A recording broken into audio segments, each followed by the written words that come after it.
Unlike almost every major American city, one downtown has almost no consistent street grid. Not barely a grid. A street map so tangled that GPS systems still miscalculate routes in the financial district. Some of these streets are older than the United States itself. Laid down almost 200 years before the country existed, the city has spent more money undoing 20th century American planning than any other place on Earth. $24 billion buried underground just to erase a mistake it made 50 years ago. And if this experiment, burying a highway, resurrecting a colonial street pattern, betting a city's future on looking backward, had failed, it would have proven that American cities can never be unbuilt. Boston bet $24 billion that they can. Here's the trap most people don't see. Every other major American city was built the same way. Sliced into a grid, blocks numbered, streets grid off like a spreadsheet. Chicago, Manhattan above 14th Street. Salt Lake City, Phoenix. That grid wasn't an accident. It was policy. The federal government wrote it into law. Boston never got the memo, because Boston was already finished by the time the memo was written. The city that broke the rule book before the rule book existed. In 1785, the United States passed a land ordinance, the law that gave America its grid obsession. Survey the land into neat square-mile sections. Sell it off in orderly blocks. It's why you can fly over Kansas and see a checkerboard from 30,000 feet. It's why Midtown Manhattan is numbered instead of named. Boston was already 155 years old when that law passed. The streets downtown weren't drawn by a surveyor with a ruler. They were worn into the earth by cows. Colonial settlers let cattle roam the Boston Common. And cattle don't walk in straight lines. They walk around hills, along the easiest slope toward water. Those cow paths hardened into footpaths. Footpaths hardened into streets. And when Boston finally got around to naming things, it just paved over the paths the animals had already chosen. That's not folklore. It's confirmed by colonial land records. Boston's original street layout traces directly back to 17th century cow paths and shoreline footpaths. Features a city never fully erased even after later regrading. A city planned by livestock still runs one of America's major financial districts, despite repeated attempts to modernize it. The original street pattern largely survived. But cow paths are only half the story. The other half is water, or rather, water that used to be there and isn't anymore. Here's the part that sounds impossible until you check a map from 1630. Back Bay wasn't a neighborhood. It was a bay. Most of downtown Boston sits on landfill. Dirt hauled in over decades. Dumped into tidal marsh and shoreline until water disappeared and streets took its place. Roughly a third of modern Boston's land area didn't exist when the city was founded. It was manufactured, shovel by shovel, cart by cart, over 2 centuries.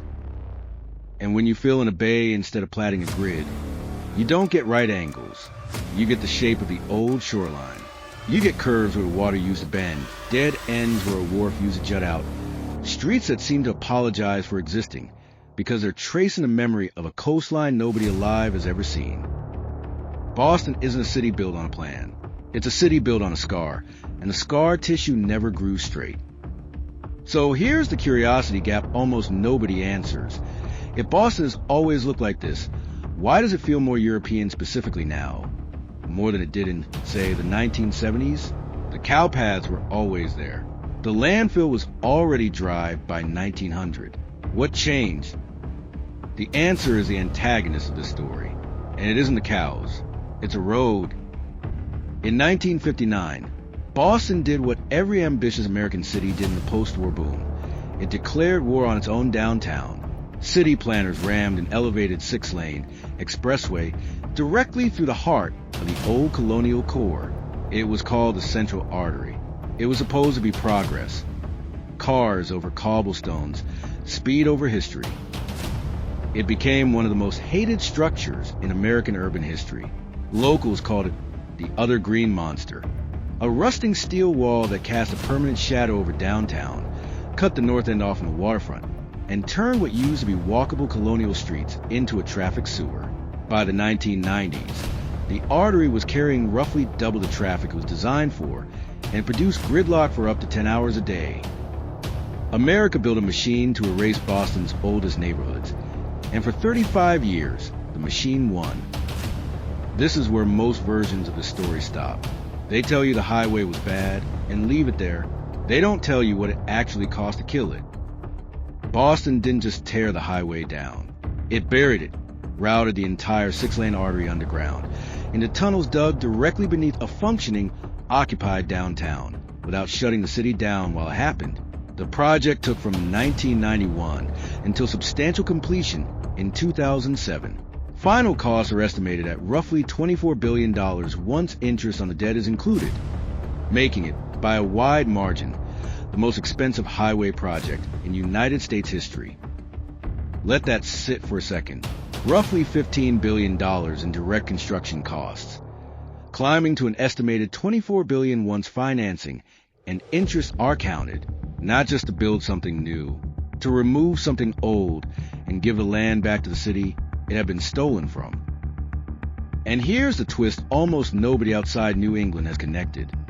The project was justified by traffic and safety needs. The elevated highway was aging, overloaded, and dangerous. But the payoff everyone remembers is the reclaimed skyline. The land freed up by burying the artery became the Rose Kennedy Greenway, a chain of downtown parks stitching the old colonial streets back together with the waterfront they'd been severed from for 3 decades. Boston spent more money apologizing for one bad American decision than most countries spend building entire subway systems. So now you have the full picture, and it explains something that confuses almost every first-time visitor. Boston doesn't feel European because of nostalgia or marketing or cobblestone sprinkled on for tourists. It feels European because of a specific stacked sequence of historical accidents nobody planned to align. A street grid inherited from cattle, frozen in place before America's grid-mandating law even existed. A third of the city's land built from landfill that took the shape of a vanished coastline instead of a survey line. And then, decades later, a city with the wealth and the will to spend $24 billion undoing its own worst mistake instead of paving over a second time, the way almost every other American downtown chose to do. Compare that to what happened elsewhere. Detroit widened its roads for cars and never looked back. Los Angeles built more freeway and called it inevitable. Many American cities widened roads, built freeways, or demolished historic neighborhoods instead, because tearing an elevated highway down and burying it costs more than most city budgets will ever approve. Boston is the exception that almost didn't happen. Cost overruns during construction were so severe that federal officials threatened to pull funding entirely. There were years when the entire project teetered on cancellation, when it looked like the city would be left with a half-buried, half-demolished highway carcass running through its downtown forever, a monument to an experiment that ran out of money before it ran out of ambition. If the funding had collapsed a few years earlier, Boston wouldn't feel like Europe. It would feel like a warning. That's the real stakes underneath this story. Most American cities that inherited a colonial or pre-grid layout eventually paved over it, widened it, or demolished it in the name of progress. Boston is one of the few that kept the layout, buried the mistake that threatened it, and then bet an almost unthinkable sum of public money on the idea that an old, irregular, cow-path city was worth more than a fast, efficient Grid 1. It worked, but it worked by accident as much as by design. A sequence of colonial cattle, filled in tidewater, and one catastrophically expensive act of civic regret stacked on top of each other over 350 years. Because the truth is this, Boston was never trying to look European. It just never finished becoming American. And the one time it tried, it cost $24 billion to change its mind.